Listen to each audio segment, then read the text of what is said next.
IDFM Radio Anguin 98 FM. Ça change de la radio. 12h45 sur IDFM Radio Anguin, merci d'être avec nous. Le Bernard Richards Manufacture est la seule et unique fabrique de montres de luxe personnalisées. Cette entreprise, située à Magny-en-Vexin, au fin fond d'une zone d'activité, équipe les coureurs automobiles.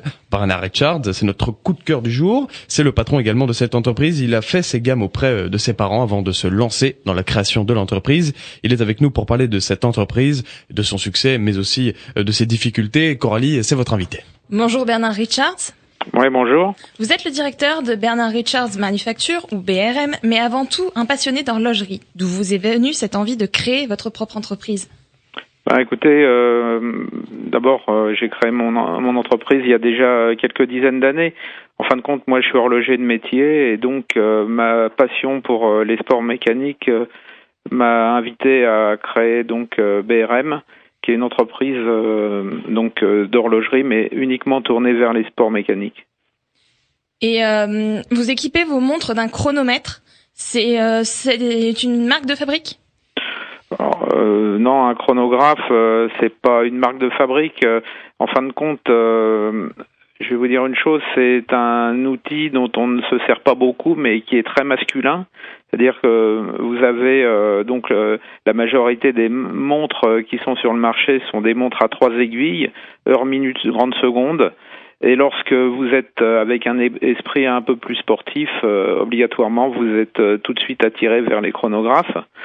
Donc, ce sont des montres à 6 aiguilles qui vous permettent donc de diviser le temps et de le comptabiliser, mettons, quand vous avez une épreuve sportive ou quelque chose dans le genre. Vos parents étaient eux-mêmes horlogers. Vous n'avez jamais eu envie de faire un autre métier? Si, je voulais être mécanicien moto. Et en fin de compte, ma passion pour l'horlogerie est née plus tard. Étant mauvais élève, mes parents m'avaient mis dans l'école d'horlogerie puisque eux-mêmes étaient déjà à la tête d'une fabrique de montres. Je peux pas vous dire que j'étais spécialement un très bon élève.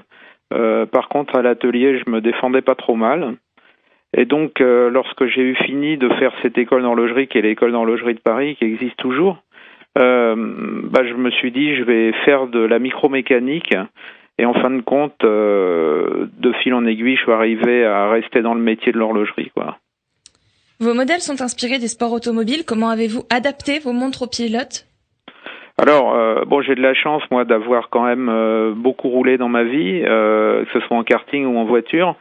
Et donc, j'ai toujours regardé autour de moi donc toute la production horlogère qu'il y avait, qui avait, comment dirais-je, un petit sens de l'automobile.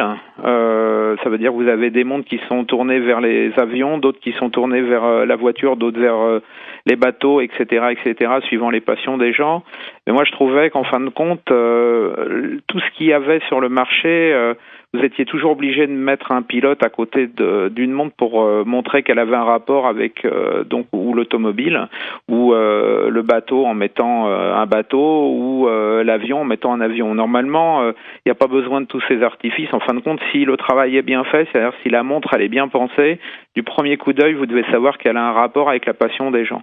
Une BRM, lorsque vous la voyez, en fin de compte, vous savez tout de suite qu'elle a un rapport avec les sports mécaniques, puisque chaque pièce qui compose la montre est directement inspirée d'une pièce qui compose ou une voiture ou une moto ou un jet ski, enfin n'importe quel engin mécanique qu'il peut y avoir sur la Terre, mais de préférence de toute façon une voiture. Et si vous regardez un boîtier de BRM, c'est un haut de piston, les aiguilles sont issues de volants des voitures de course des années 60, la couronne ou les poussoirs sont issus des boutons qu'il y a sur les tableaux de bord des voitures. Enfin voilà, le cadran, vous retrouvez les numéros de course des voitures anciennes, et chaque élément qui compose la montre est directement inspiré d'une voiture. Donc ça, il n'y a pas de confusion possible, c'est directement inspiré. C'est ce qui vous distingue des autres marques qui font des montres de luxe? Oui, alors ce qui nous distingue, c'est ça, c'est surtout la configuration, parce que le luxe, qu'est-ce qu'un produit de luxe aujourd'hui? Les trois quarts si ce n'est 99% des gens qui fabriquent entre parenthèses du luxe appartiennent à des grands groupes. Est-ce que le luxe, c'est de produire 10 000 montres, 100 000 montres ou 1 million de montres? Je crois pas. Il en va de même pour les voitures. Hein. Vous avez jamais vu une marque de voitures de luxe produire 1 million de voitures, ça n'existe pas. C'est des voitures chères, mais c'est pas des voitures de luxe, donc il faut pas confondre les deux. Un produit de luxe, c'est un produit qui est par essence même quasi unique et qui a été fabriqué pour son propriétaire. On n'ouvre pas un tiroir, on sort pas une montre et on la vend pas à n'importe quelle personne qui passe en disant tiens voilà, je vous ai vendu une montre de luxe. C'est pas du tout ça. La conception même du produit doit être pensée unitairement, et aujourd'hui, je veux pas me vanter parce que c'est pas du tout mon genre. Dans l'industrie de la montre, on est les seuls à avoir un configurateur qui permet à nos clients de fabriquer leur propre montre sur Internet à la couleur de leur voiture s'ils le veulent. Ils nous donnent le numéro de Pantone, on va leur commander la peinture qui correspond à la couleur de leur voiture, on va commander le fil qui correspond à la couleur de leur intérieur, on va leur fabriquer leur montre, leur propre montre. C'est-à-dire que c'est une montre qui est unique, qui est fabriquée pour son propriétaire. Et c'est grâce à ça que votre entreprise s'est développée? Oui, je pense, oui. Je pense que on s'est développé par rapport aux autres marques. Il y a 6500 marques de montres dans le monde, donc c'est un marché qui est hyper concurrentiel. Si vous n'êtes pas armé avec certaines choses, vous ne pouvez pas de toute façon vous développer. Nous, on a la chance ici d'avoir investi depuis des années dans un outil de fabrication qui nous permet d'être quasi autonome. Ça veut dire qu'on achète chaque année des machines pour pouvoir se développer et ne pas avoir à demander à Pierre, Paul ou Jacques de nous fabriquer les pièces. On fabrique nous-mêmes. On a nos propres horlogers, on a nos propres régleurs sur machine numérique. En fin de compte, voilà, il faut fabriquer d'un côté, vendre de l'autre. Et en fin de compte, il faut, pour pouvoir vendre, avoir un produit qui soit très vendeur, ça veut dire un produit qui s'adapte à une clientèle recherchée, et de l'autre côté, pouvoir fabriquer dans des conditions normales. Et aujourd'hui, la population est équipée de smartphones ou de tablettes qui donnent l'heure numérique, parfois même sur commande vocale. Quel avenir pour l'horlogerie, justement? Bon, alors là, je vais vous dire une chose. D'abord, je ne peux pas vous donner de prévisions sur l'horlogerie dans le futur, mais moi, je pense que on n'a même pas besoin de smartphone ni de tout ça pour avoir l'heure. L'heure est omniprésent. Vous rentrez dans votre voiture, vous avez l'heure. Vous allez dans le train, il y a l'heure. Enfin, vous avez l'heure partout, donc vous n'avez plus besoin de montre du tout, si vous voulez. Mais en fin de compte, c'est pas un produit qui va vous donner l'heure. C'est un style de vie. C'est une manière d'avoir un objet qui est différent des autres. Il y a beaucoup de choses sur la Terre que vous pouvez supprimer qui sont toujours là. Est-ce qu'un 12 cylindres dans une voiture, ça sert à quelque chose alors que aujourd'hui on est limité à 130 sur autoroute? Non, mais par contre, c'est beau d'avoir un 12 cylindres dans sa voiture uniquement pour le bruit. Et donc, le fait d'avoir une très jolie montre personnalisée au poignet, c'est quand même un super objet à avoir. Lors d'un entretien au Parisien, vous avez expliqué que votre combat quotidien était une guerre économique. Quelle est cette guerre? La guerre économique, voyez, c'est simple. Aujourd'hui, vous êtes en France, il n'y a plus de frontières. Vous êtes donc dans une Europe, si vous voulez. Déjà, on va commencer par l'Europe, avec des frontières qui sont ouvertes avec les autres pays.